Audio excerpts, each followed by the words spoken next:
Tu pourrais être surpris par ce que je vais partager, mais il est crucial de rester silencieux et concentré sur ce qui arrive. Tu regardes une autre vidéo exclusivement destinée aux élus. Si tu n'es pas un croyant en Christ, il est probable que tu ne regarderas pas cette vidéo jusqu'à la fin.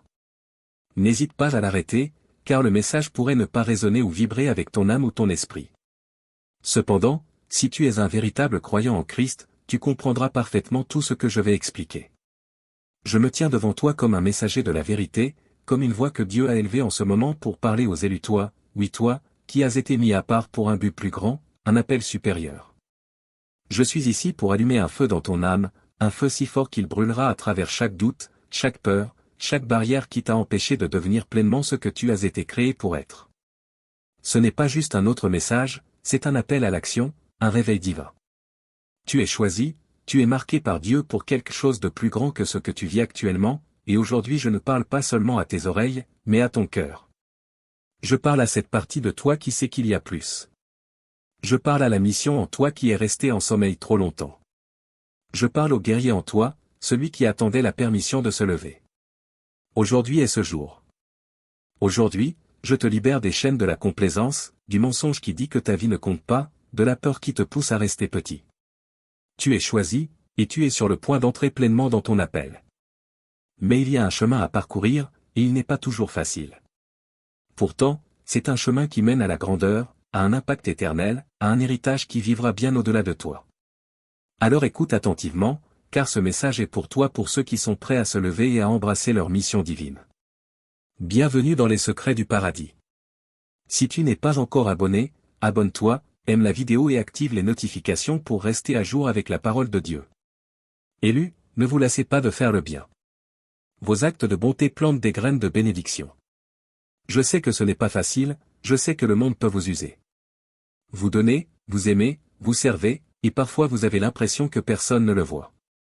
Vous priez, vous vous investissez, et pourtant il semble que rien ne change. Laisse-moi te dire quelque chose, Dieu voit tout. Chaque acte de bonté, chaque moment de compassion, chaque fois que tu t'es donné pour aider quelqu'un, tout est vu par Dieu, et rien n'est perdu. Galates 6 verset 9 dit, « Ne nous lassons pas de faire le bien, car au moment convenable, nous moissonnerons, si nous ne relâchons pas, écoute bien cela, si nous ne relâchons pas. » En ce moment, tu ne vois peut-être pas la récolte. Tu ne vois peut-être pas les résultats des graines que tu plantes. Mais crois-moi, elles poussent sous la surface, là où tu ne peux pas les voir. Quelque chose est en train de se passer. Ces graines prennent racine, et au moment opportun, elles porteront du fruit.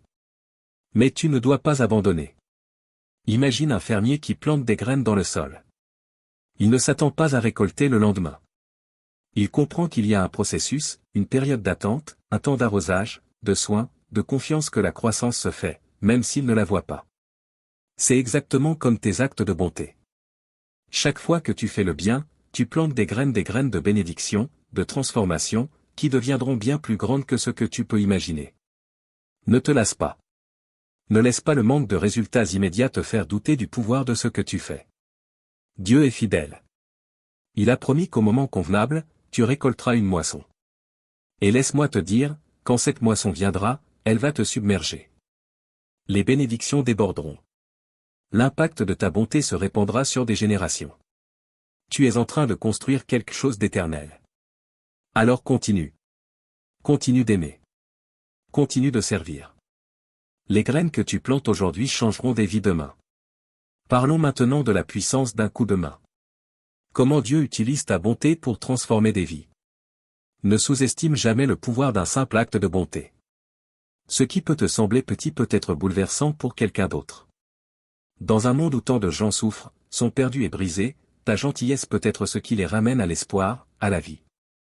Te souviens-tu de l'histoire du bon Samaritain? C'est une histoire que nous connaissons tous, mais aujourd'hui, je veux que tu la vois sous un nouvel angle. Le bon Samaritain voyageait quand il est tombé sur un homme battu, volé et laissé pour mort.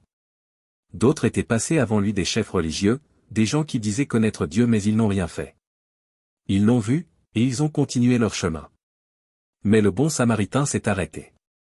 Il a vu le besoin de cet homme, et il a choisi d'aider. Il n'en avait pas l'obligation. Personne ne l'aurait blâmé s'il était passé. Mais il s'est arrêté.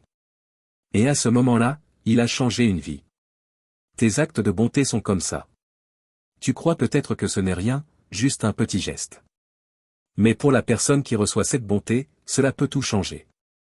Cela peut être la différence entre le désespoir et l'espoir, entre abandonner et trouver la force de continuer. Et voici la partie la plus belle, quand tu aides quelqu'un, tu ne changes pas seulement sa vie, tu crées un effet domino. Cette personne peut ensuite en aider une autre, et la bonté se répand bien au-delà de ce que tu peux voir. C'est comme jeter un caillou dans un étang, les ondulations touchent chaque coin de l'eau. C'est ce que ta bonté fait. Elle touche des vies d'une manière que tu ne comprendras peut-être jamais pleinement. Mais Dieu comprend. Il voit chaque acte d'amour, chaque moment de compassion, et il les utilise pour transformer des vies. Tu es ses mains et ses pieds sur cette terre. Tu es son instrument d'amour. Et quand tu agis avec bonté, tu agis avec la puissance de Dieu. Élus, vous êtes appelés à servir. Pourquoi aider les autres fait partie de votre mission divine. Tu n'as pas été mis sur cette terre pour vivre pour toi-même. Ta vie ne t'appartient pas uniquement, ni ton confort, ni ton succès.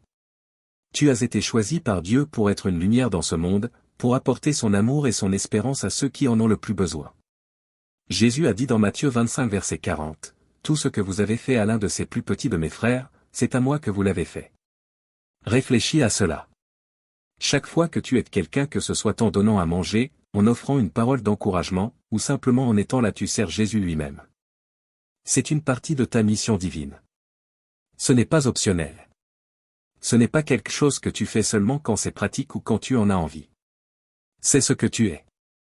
Tu as été créé pour servir les autres, et en le faisant, tu sers Dieu. Laisse-moi te dire ceci, quand tu embrasses cet appel à servir, tu entres dans le cœur même du but de Dieu pour ta vie. Tu t'alignes à sa volonté, et tu deviens un canal par lequel son amour coule dans le monde.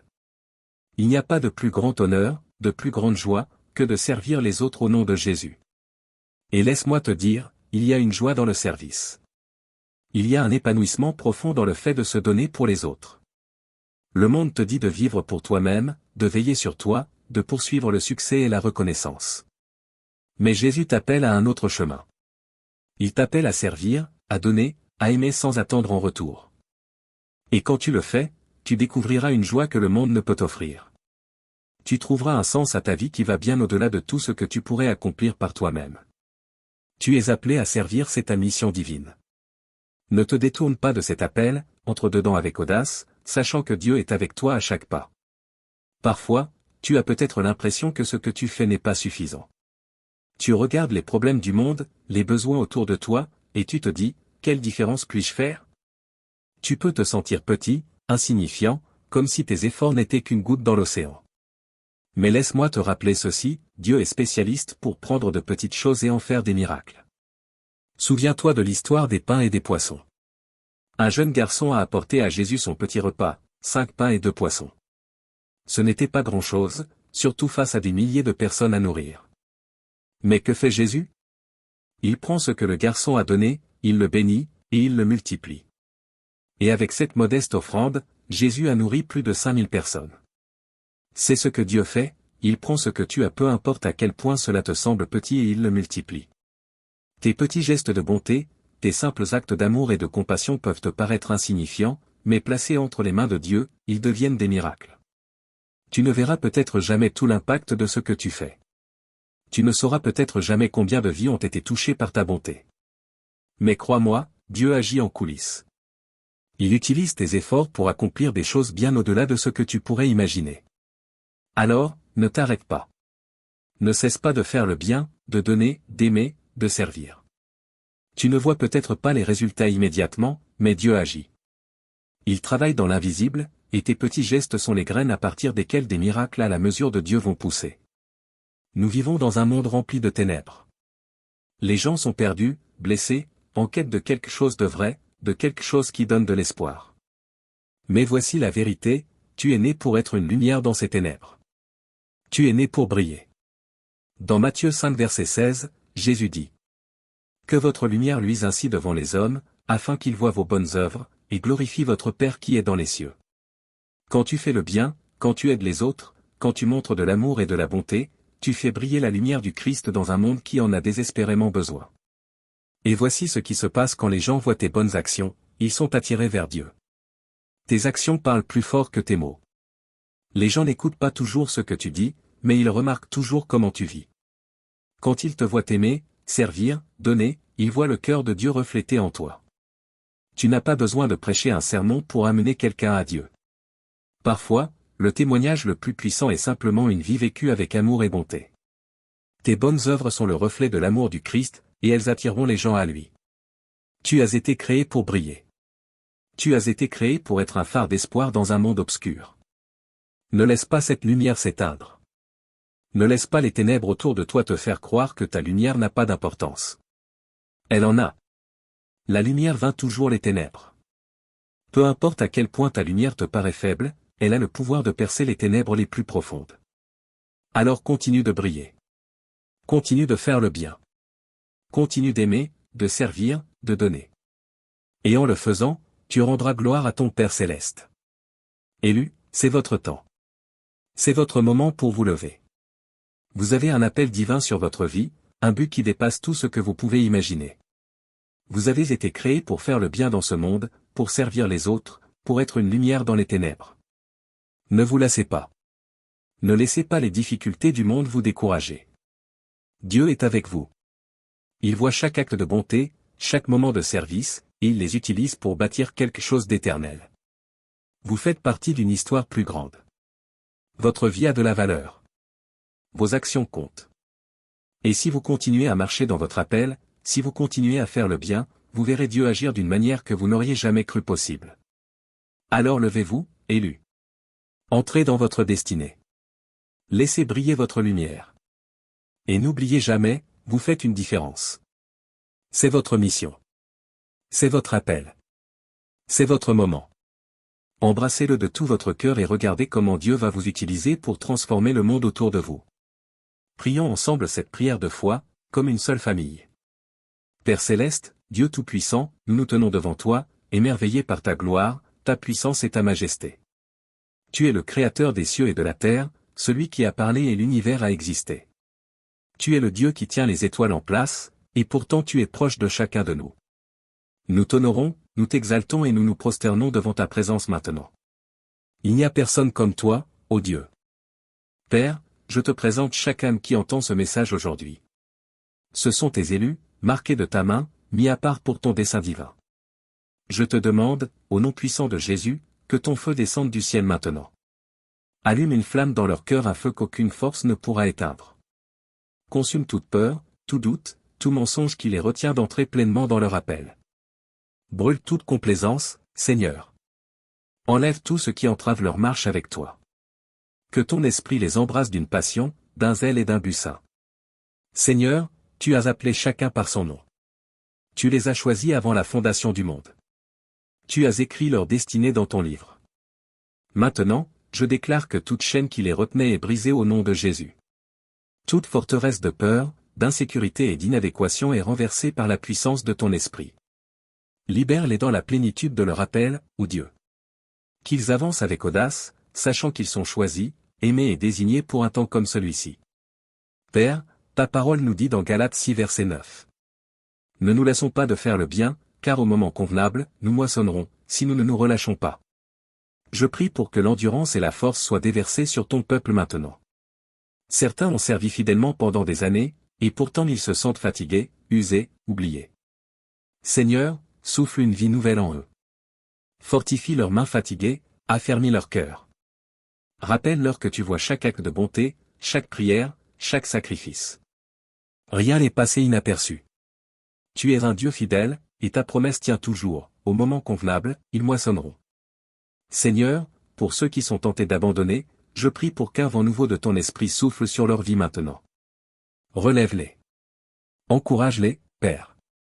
Fais-leur savoir que leurs actes d'amour et de service plantent des graines qui porteront du fruit, même s'ils ne le voient pas encore. Tu travailles dans l'invisible, et au moment voulu, ces graines germeront en une moisson abondante. Père, nous te remercions pour la puissance de la bonté. Ta parole nous enseigne qu'un simple acte de bonté peut changer une vie pour toujours. Tout comme le bon Samaritain s'est arrêté pour aider l'homme battu et abandonné, rends-nous sensibles à ceux qui souffrent autour de nous. Donne-nous des yeux pour voir les blessés, les brisés, les perdus et les oubliés. Utilise-nous comme des vases de ton amour, Seigneur. Ne nous laisse pas passer à côté de ceux qui ont besoin de nous. Donne-nous le courage de nous arrêter, d'aider, et de montrer ton amour de manière concrète. Et quand nous agissons avec bonté, que cela ne soit pas juste une bénédiction temporaire, mais une étincelle qui allume une réaction en chaîne d'amour et de transformation. Que chaque acte de bonté crée des ondes qui se propagent loin et touchent des vies d'une manière que nous ne pourrons jamais pleinement imaginer. Seigneur, nous savons que tu nous as appelés pour servir, c'est un privilège, et un honneur de servir en ton nom. Tout ce que vous avez fait à l'un de ces plus petits de mes frères, c'est à moi que vous l'avez fait. Jésus, tu nous as enseigné que lorsque nous servons les autres, nous te servons toi. Alors aujourd'hui, nous nous soumettons à cet appel. Nous renonçons à notre confort, à notre convenance, à notre agenda personnel, et nous disons. Me voici, Seigneur, utilise-moi. Utilise nos mains, nos paroles, nos ressources et notre temps pour bénir ceux qui nous entourent. Fais que nous reflétions l'amour du Christ dans tout ce que nous faisons, et que nos vies soient un témoignage de ta bonté. Seigneur, tu nous as montré à maintes reprises que tu peux prendre la plus petite offrande et en faire quelque chose de miraculeux. Tout comme tu as multiplié les pains et les poissons pour nourrir les foules, je te demande de multiplier les petits actes de bonté que nous t'offrons pour ta gloire. Prends ce que nous avons si petit soit-il et utilise-le pour toucher des milliers de vies. Fais que notre amour soit comme une graine qui pousse en un arbre puissant, avec des branches qui s'étendent à travers le monde, apportant refuge et réconfort à ceux qui sont dans le besoin. Père, nous savons que dans ce monde rempli de ténèbres, tu nous as appelés à être la lumière. Matthieu 5 verset 16 nous dit. Que votre lumière luise devant les hommes, afin qu'ils voient vos bonnes œuvres, et qu'ils glorifient votre Père qui est dans les cieux. Alors aujourd'hui, nous te demandons d'allumer notre lumière encore plus fort. Fais-nous briller au milieu de la brisure de ce monde. Que nos bonnes œuvres soient un phare d'espoir qui attire les autres vers toi. Et que nos actions parlent plus fort que nos mots. Que les gens voient ton amour en nous, et soient attirés par ta grâce et ta miséricorde. Seigneur, je prie pour chaque personne qui partagera ce message. Tu les as appelés à être des messagers de ta parole, et je te demande de les bénir abondamment pour leur obéissance. Alors qu'ils partagent, que ton onction repose sur eux. Que ce message se propage comme un feu, diffusant encouragement, espérance et transformation partout où il est entendu. Et Seigneur, je prie que tu les bénisses pour leur fidélité. Ouvre des portes que nul homme ne pourra fermer. Déverse ta faveur et ta bénédiction dans leur vie de façon surnaturelle. Père, je t'élève chaque personne qui s'abonnera, aimera et écrira « Amen » à ce message. Je te demande de les rencontrer là où ils en sont, quels que soient les combats qu'ils traversent. Je déclare la victoire au nom de Jésus. Je proclame la percée dans leur vie. Percée dans leurs finances. Percée dans leur santé. Percée dans leurs relations. Et percée dans leur vie spirituelle. Alors qu'ils disent « Amen » avec foi, Seigneur, que cela soit un saut d'accord dans le monde spirituel, et que leur vie soit à jamais transformée par ta puissance. Seigneur, pour ceux qui luttent, pour ceux qui se sentent fatigués et chargés. Je te demande de les relever, de les entourer de tes bras. Et de leur rappeler que tu es proche. Que ta paix, qui dépasse toute intelligence, garde leur cœur et leurs pensées. Donne-leur la force pour la route à venir, et la grâce de continuer à avancer. Enfin, Seigneur, je prie pour que ton feu continue de brûler en nous. Qu'il ne s'éteigne jamais.